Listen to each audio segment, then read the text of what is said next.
It's about time I took you through the exciting world of sport business again. Jide Olaniran is my name, and I have come to serve you the best of sport business. That is news emanating from the sport business fronts in Nigeria as well as Africa. Jide Olaniran is my name again. Thanks for joining me and always keeping faith with me on the show where we'll break down the business of sports. On the show today, we've got exciting news coming all the way from Nigeria as well as Africa, where people are making things happen as far as sport business is concerned. Also, on the dugout segment, we'll be talking about snooker and pool. Yeah, something happening in Nigeria as far as snooker and pool is concerned. These are some of the things we'll be breaking down on the show today. I'll go on a short break, and when I come back, it will be time for me to take you on the exciting news, serving you hot and fresh.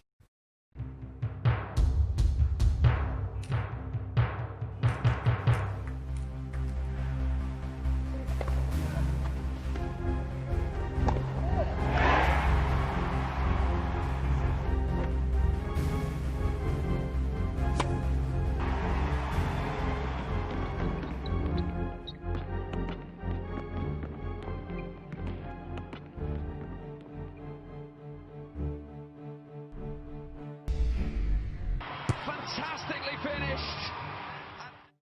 Welcome back. All right. Minister of Youth and Sports Development, Mr. Sunday Dare, says Nigeria can revamp the sport industry with a private-public partnership that is well laid out. Dare tells journalists that his ministry is working with all the stakeholders to develop sports in the country by designing an effective sport industry policy. The infrastructure deficit that we have across the country, we're able to demonstrate that this country really had a clear blueprint for sports development across the country. But we needed to, so we have clear support. We've made some good progress on the PPP model for sports infrastructural development. We're able to showcase how we're bringing private money to help with the National Stadium Abuja, the stadium in Surulere, the township stadium across the state. And we hope that eventually this public-private partnership will help to bring about the desired sports development that this country needs. Meanwhile, the minister has received the comprehensive report of the Ministerial Task Force on the National Stadium Surulere. According to him, the ministry will move quickly with its implementation in a just, fair but firm manner in line with the blueprint and the law. Nigeria's Premier League side, Rangers FC of Enugu, has presented a check of 20 million naira from the club insurance policy to the family of their deceased player, Ifeanyi George. George and teammate Emmanuel Ogbu died in a car accident on March 22nd along the Benin-Agbo Expressway in Delta State, while on their way to Lagos after the domestic league was suspended due to COVID-19. I want to use this opportunity to say thank you to Rangers International. Thank you to the General Manager. Thank you to the Governor. Thank you to insurance company. Thank you to the representative of NFF. Thank you for his co-players and everybody around. We, the family, George Ifeanyi, because we do appreciate this. I know this has never happened before in Nigerian football, but Ifeanyi has sacrificed himself for this, because I definitely know this is going to be a stepping stone for other clubs to take a step. So therefore, I use this opportunity to say thank you. But I wish my brother was alive today. But there's nothing I can do. God knows the best. But thank you. Thank you. The jersey number 15 for Ifeanyi George. Ifeanyi lives with us. Ifeanyi will forever be with us. We retire this jersey, not to send the number into extinction. We retire this jersey because Ifeanyi has the strength and resilience of a Ranger. We retire this jersey because Ifeanyi needs to rest. We retire this jersey because Ifeanyi broke a lot of genes, one of which was the victory at the center of Cairo against Pyramids. that long goal that still reverberates in our minds. We retire this jersey to celebrate a soul that is so pure. Note that he lives with us, and that is why we don't use words. He lives with us, everyone. Ifeanyi lives with us. We retire this jersey in honor of the foundation of Rangers. We retire this jersey, and we say that in retiring this jersey, this incident will never befall us again. Nigeria's female entrepreneur, Nneka Ede, has become the first African woman to own a European football club after she pulled off a deal last June, enabling her to own the 108-year-old Lusitano Ginásio club that is participating in Campeonato de Portugal. That's the Portuguese third division. Ede has become the second Nigerian to own a Portuguese club after the Nigerian businessman Kunle Shoname purchased Club Desportivo Ourense back in 2015. When the lucrative 2020-2021 edition of the UEFA Champions League starts, a Nigerian will be making a historical appearance, not as a player, but in the dugout as a manager. Ndubuisi Egbo guided Albania's KF Tirana to top-flight triumph in their centenary year as the first African coach to lead a European team to a league title and qualification for the UEFA Champions League or any European competition for that matter. Ndubuisi Egbo played 12 matches for the Super Eagles from 1999 to 2002. Nigerian betting company BetKing has taken up the sponsorship of the Kenyan Premier League. The sponsorship announced by the president of Kenya Football Federation, Nick Mwandwa, is a leverage for BetKing, which is expanding its business into other African countries. Following the 1.2 billion Kenyan shilling for a 5-year deal, the top flight league will now be referred to as the BetKing Premier League. English Premier League champions Liverpool have signed a sponsorship contract with Mauritius Tourism Promotion Authority and Economic Development Board. The partnership is to promote Mauritius as a leading global tourist destination and business hub in Africa. The deal sees Liverpool opening an international academy on the island in July 2019. That's it for the news. As far as Sport Exchange is concerned today, we're going on a short break, and when we come back, it will be time for me to engage my guest on the dugout segment. And what are we looking at today? It is the sport of pool and snooker. Don't go away. Sport Business returns shortly.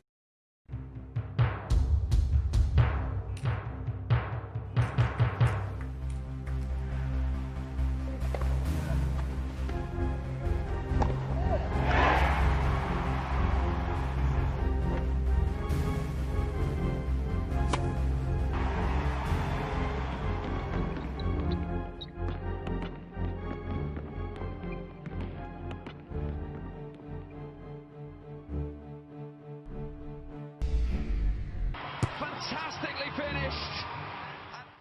All right, welcome back. It's still Sport Exchange, and I'm your host, Jide Olaniran. Don't forget, you can join the conversation on our social media platforms on Twitter at Sport Exchange 24, as well as on Facebook, Sport Exchange 24.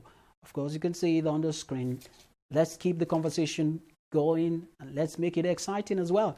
Today, we're looking at snooker and pool.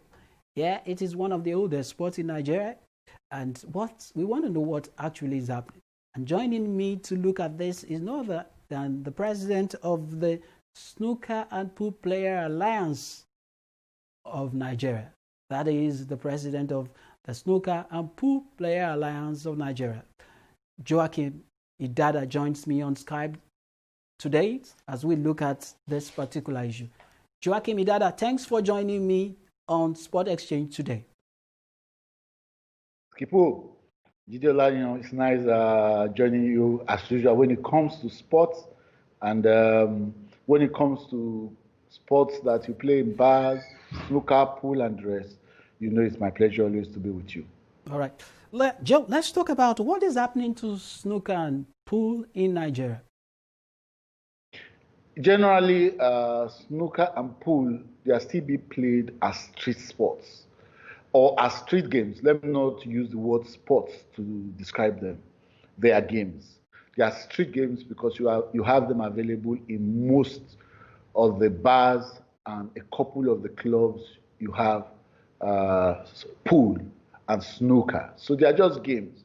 Right now, efforts are being made at transiting from these activities just being games into major sports. And that is why the Snooker and Pool Players Alliance was set up to do the transition or to interface with the games and to transform some of these games into sports. And so the Alliance is actually a network of pool players, snooker and pool players, whose interest is to play these games more like sports with a view to connecting Nigeria to the very lucrative international snooker and pool sector or international snooker and pool circuits. Let me also ask you. You're trying to make a clear distinction between pool and snooker as a game and sport. Why is there any difference in being a sport or a game? Yeah, there's difference. A lot of difference. So much difference in games and sports. Example, one thing you get in sports is that the activity or the event offers the opportunity for you to have spectatorships. That is what you have in a sport. You can have spectators watch a sport. But when you have a game is for two individuals just recreating themselves. So you cannot classify a leisure activity or a leisure activity as a sport, right? So actually a game transits into a sport. First, I enjoy the game. Then when I enjoy the game, at a point, I can transit from the game to a sport. And when it comes to a sport, there are certain global best practices or governing rules, global governing rules when it comes to sports. In a game, people can come together and set any rule as you like, just for the fun of it, just to create some fun amongst those at a particular place. But when it's a sport, there are governing bodies all over the world. Like in pool, you have the WPA, that's the World Pool and Billiards Association. In snooker, you have the World Snooker Association. So something like World Snooker Federation. So you can, for sports, there are global bodies that govern the sports. But for games, you can just, the two people that are playing can set their rules as they like. So that is actually one key difference. But one thing that for someone like me, we are more interested in the sport than in the game. But actually the game transits into the sport. Without you having the game, you don't get the sport. All right. So right now we are investing both in the game and investing more in the sport. Oh, good. Fantastic. All right. You are the president of the Snooker and Pool Players Alliance. And what exactly is this body doing to make sure that there is a merger or maybe transiting from game to sports? What is the role you are playing with this alliance? Okay, now the first thing the alliance is trying to do is for you to have a sport, best practice, global best practice, you must have a ranking system. That means the participants or the players in that particular game or in that particular sport, if we just use it in a generic form, we must have a ranking system. So you must have a number one player, number two player, number three player, number four. It goes on like that.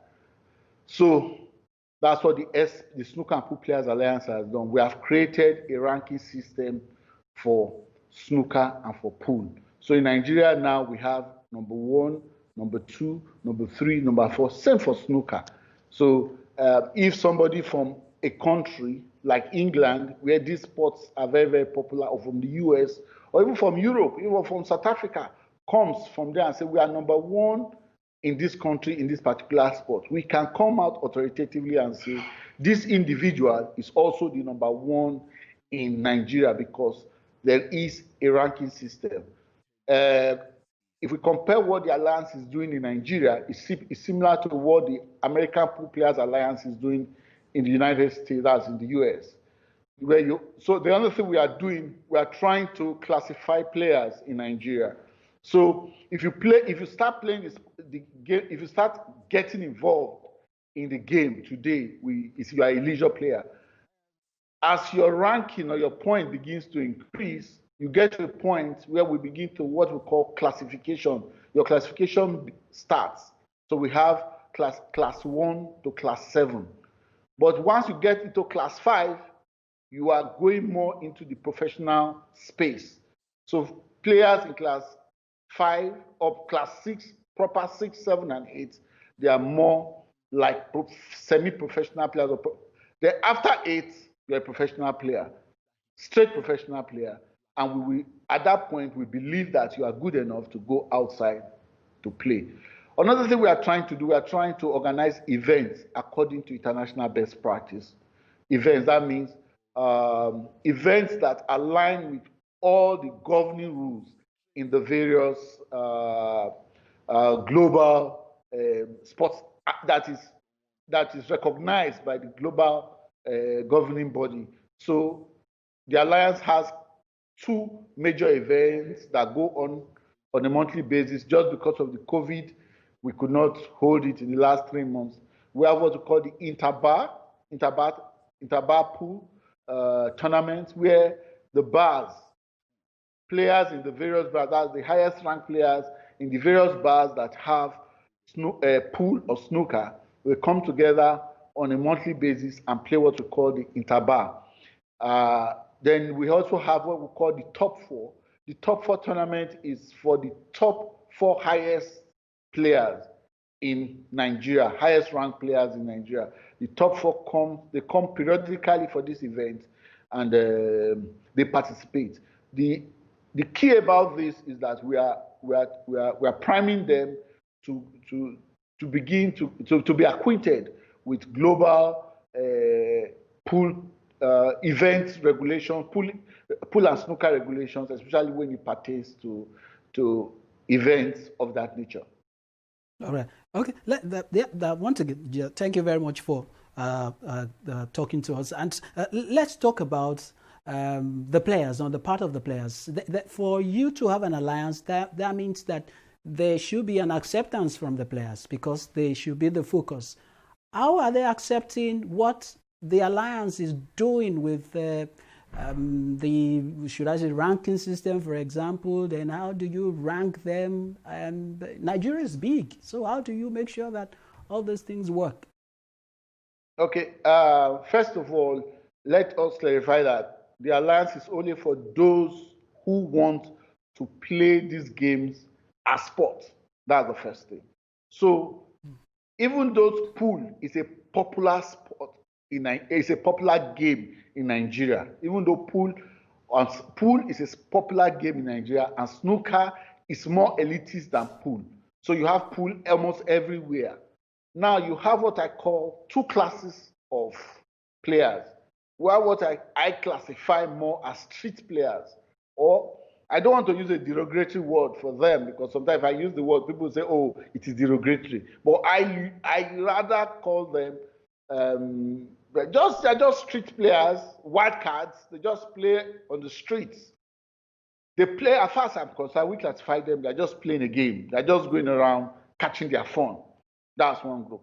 But we have another group who want to play this game for sport. As a result of the work we are doing in the SPPA, I can tell you confidently that the International Chinese 8-Ball Pool invited Nigeria to participate in the World Chinese 8-Ball Pool World Cup that was supposed to hold in Durban, South Africa, because of the ranking system. So we have players that are more interested in these activities or in these in these in these activities as sports, or in these games as sports. And we have very good players who are really making an effort to really master their skills and sharpen their skills. Right now, we are Dan Ebulue is the highest ranked Nigerian player. From the ranking system, right now he's ranking points. So now this is how the ranking system works. For every game you play, you get points. It depends on who you are playing against. You either get points added to your points or you lose points. So on a regular basis, when you visit any SPPA affiliated bar, any activity, any game you play there offers you an opportunity to earn your points. The ranking starts at 1,000 points. So if someone like you, Jide Olaniran, even I know you don't play pool, if you come and register and you say you want to be a pool player, so if you go below 1,000, we believe we still classify you as a leisure player or a novice. Till you get to 2,000 points, we classify you as a leisure player. So most of the Nigerian players right now, from their skill proficiency test or from the ranking points, we classify all of them as leisure players. Because right now, Dan Ebulue, no matter how good he is, he's still just 1,200 and I think 253. He's playing so hard. He's training. He goes up to, sometimes he got up to 1,800. The opposition he faced were so tough, they brought him down. Everybody, so there's this battle. You are losing points, you are gaining points. After 2,000, you get into the amateur level. After the amateur level, you grow on and grow on till you get to about 3,000, I think 4,000 points. When you get to 4,000 points, you get into the masters. And after that, you get into the professional level. So it's very, very, very competitive. Very, very competitive. The players, every time you tell them that this game, we are going to rank it, it becomes a different kettle of fish. They play, I call it, they play with their blood. They don't joke. It's really competitive. So that is how, so the players get points and lose points as they climb the ladder. All right. Okay. Or as they climb the ranking. Okay. Okay. I know that the snooker, pool, they are big business sports in terms of money spinning sports, yeah. But in Nigeria, I don't think it's so. How do we attract? It's one of the most popular sports in the country because, like you said, you see a whole lot of people play it on the streets, in the bars and all that. How do we make sure that it becomes so big like what we have in the US, for example, in China, and maybe in Europe, where they are making big money, that we can also, of course, be proud of some of our players who are doing very well? In 1 minute. The first issue is for any game to transit effectively into a sport, then it transits to a professional sport. We need media. There should be what I call media focus. So right now, effort is being made to be able to get the events recorded and put on television. Even though the media carry some of these events as news, but that is not good enough. They need to be packaged more as content. Like you have everybody today, football is so popular. Why? Because people see it on television. It has become part of the entertainment culture, especially in Nigeria. So that is one of the vision of the SPPA, to record these events and put them on television so that people can see. Now, for sponsors to come into any sport, something that is very critical is what we call the eyeball. What mileage will the sponsor get? And that is why we need the media. I'll go back to the media, because once we can put this sport on television, people can see it, people can watch it, then the sponsor will now know that there are people, there's viewership. So once you get viewership watching the sport, it's just like what you have now with the lockdown, where football, you don't see spectators in the stadium. matches where you don't have spectators, and now matches we are still watching the same matches, we see there is there's difference. So another thing is spectatorship. How do we are making effort to make sure we get spectators, people to come to the venue where we play our 8-ball, where we play our events in Nigeria.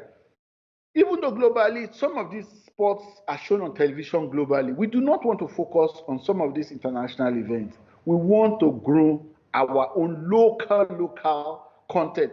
We want to invest more in growing local content than in showing just international content. We can use international content as news, but if we want to create content, we have to use our local content. And that is the vision behind some of these tournaments like the Top 4.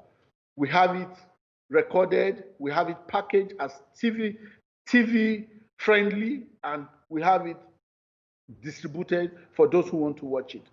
And once you have that on television, once the media can create a window for some other sports other than football, and one of the sports they can invest in or they can provide airtime for is full on snooker. All right. And with that, let me just land with that. You just find a situation where sponsors will not be interested. Okay. Thank you very much, Joe. I know that you're passionate about this. We can keep going on, and we should have you some other day so that we can look more at this sport extensively. Thank you very much for joining me, Joe. Jide, Jide, as usual, I'm always very, very excited talking to you, especially because of sports. All right. That's it for today on the show. The Sport Exchange. Thank you very much for tuning in to join me on this show. Let's do this again next week. Until then, enjoy your weekend.